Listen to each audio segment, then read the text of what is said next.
గడ్చిరోలు జిల్లా చివరన ఉన్న సిరోచాలలో మాతామంతే దేవి బోనాలు జాతర అట్టహాసంగా ముగిసింది. ప్రతి 2 ఏళ్లకొకసారి జరిగే ఈ జాతర 123 ఏళ్లుగా కొనసాగుతోందని ఆలయ సభ్యులు తెలిపారు. ఈ బోనాల జాతర అట్టహాసంగా ముగిసింది. ఈ జాతరకు మహారాష్ట్ర, తెలంగాణ, ఛత్తీస్గఢ్, ఆంధ్రప్రదేశ్ రాష్ట్రాల నుంచి బోనాల ప్రజలు హాజరవుతారు. 50 ఏళ్ళు అంటే ఆయన దాదాపు ఒక 13-14 సంవత్సరాల వయసులోనే ఆయనకు శ్రీ మాంతాయి దేవి రావటం జరిగింది. దాదాపు 50 సంవత్సరాలైన ఈ యొక్క దేవి సేవలో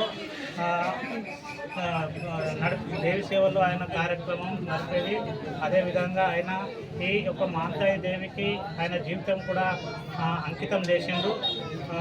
అదే పరంపరగా అలా వంశం నుండి గుంటి నాగేష్, తర్వాత గుంటి పోషన్న, తర్వాత గుంటి శంకర్, సమాజ్ వాళ్ళు కొందరు మా సమాజ్ పెద్ద మనుషులు వాళ్ళ సహకారంతోనే, అదేవిధంగా పెద్దపల్లి మాంతాయి బాబు వాళ్ళ పరివారు కూడా వాళ్ళ పరివారంలో వాళ్ళ పెద్దయ్యని లక్షలు